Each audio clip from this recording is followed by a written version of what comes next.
Welcome to Film and Page. I'm Dominic. Well, another year has come and gone.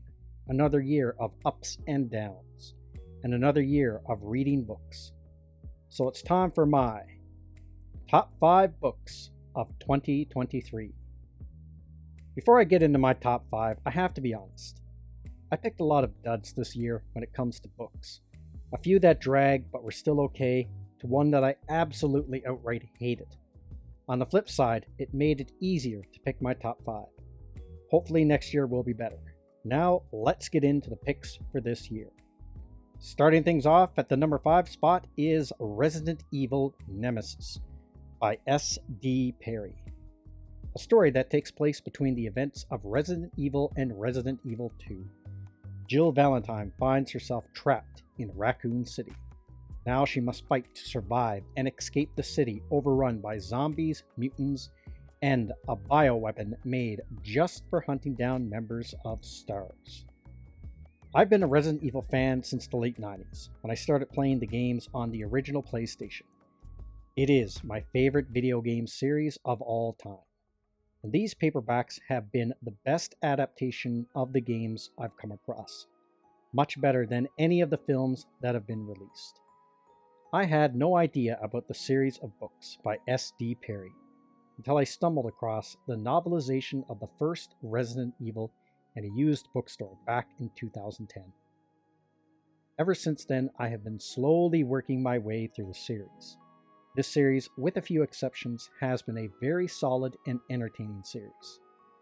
The one thing about S.D. Perry, and this is my opinion, is that she has perfectly caught the feel of the games in these books. So while I read the novelization of Resident Evil 3, it really brought back the nostalgic feelings I have for the game. It was pure, fun escapism.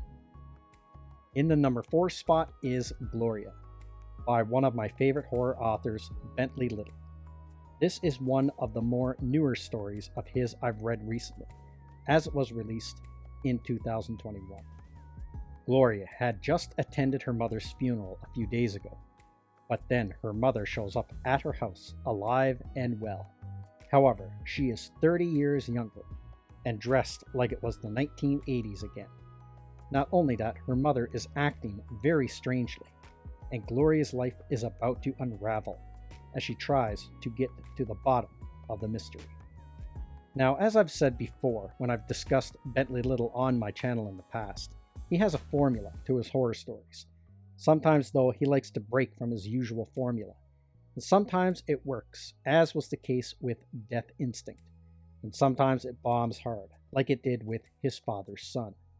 He decided to break formula again with Gloria. And I'm glad to say it worked. It was a nice break from his usual type of stories.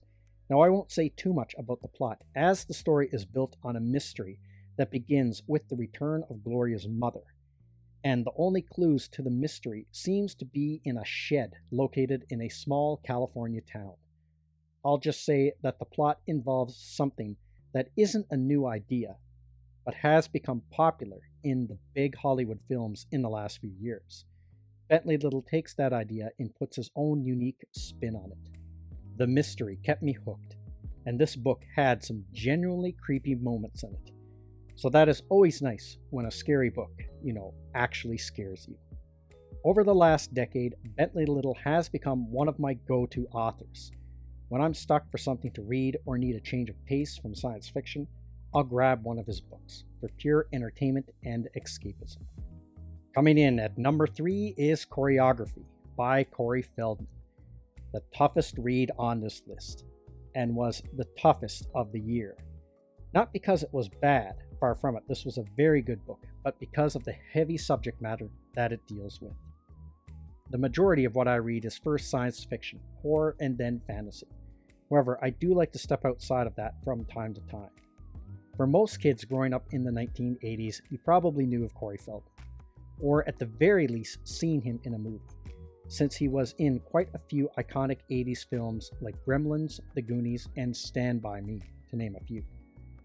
This book deals with his time as a child actor and how he got into the business, which was something he never chose on his own, something I found very interesting. It deals with some of the great experiences he had on set of these iconic films from the 80s, amazing friendships he had, and how different his childhood was from that of a regular kid. However, it also goes into the dark elements of being a part of the Hollywood machine as a child actor, like how it robbed him of a normal childhood, opened the doors to drug abuse and sexual abuse. The history of movies in the 1980s and pop culture of that time in general I've always found fascinating, since I grew up during that time period. So this book was an interesting read for me, but parts of it was tough. It's a book that I will never forget, and it will stick with me for the rest of my life, which made it an easy pick for this list. If you read this book, you have to think of it as a shot and have a chaser ready to go after. On the number 2 spot is Leviathan Falls by James S.A. Corey, the final book in the Expanse series. Everything has been building up with the Laconian Empire, the proto-molecule, the ring gates, and the mysterious alien entities that live in the space between space. All comes to a conclusion in this final book, and the ultimate fate of humanity is revealed. I've been reading this series since 2012, and it's hard to believe that is over 10 years ago now. This past year, I finally got around to reading the final book in the series. Overall, this series has been very good, and I think it is a must-read for any fan of science fiction books. Now, I'll be honest, this final entry wasn't the strongest in the series. However, the book's real strength and what pushed it up to the number 2 spot on my list is the ending for the book, and for the series overall is very good.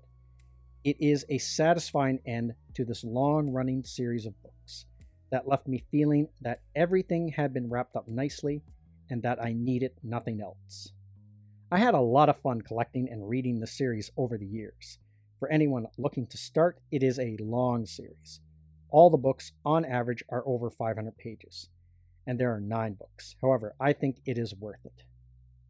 Now, on to number 1. And the best book I've read this year is Death's End by Cixin Liu, and the final book in the Remembrance of Earth trilogy. Since contact with the Trisolarians was made, and humanity has had to face the reality of a superior technological alien race on its way to destroy all humans and take Earth for itself, some of the greatest challenges has been dealing with how parts of humanity has reacted to this reality.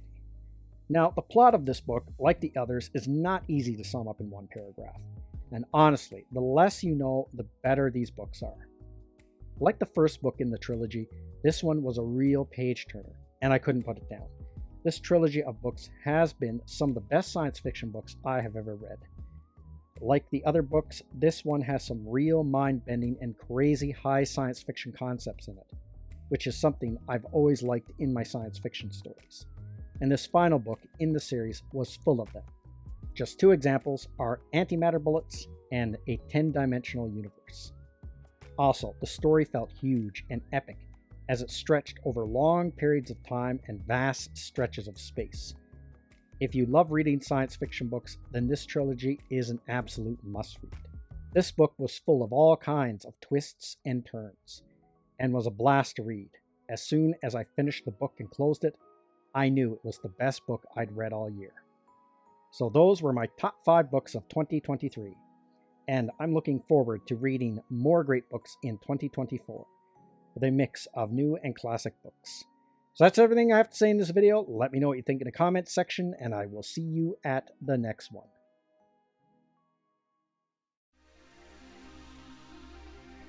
I'd like to say thank you to all of my subscribers. I appreciate you all in helping this channel grow. If you're new to the channel, don't forget to like, share, and subscribe. Also, don't forget to hit the bell icon so you'll be notified when new videos are uploaded.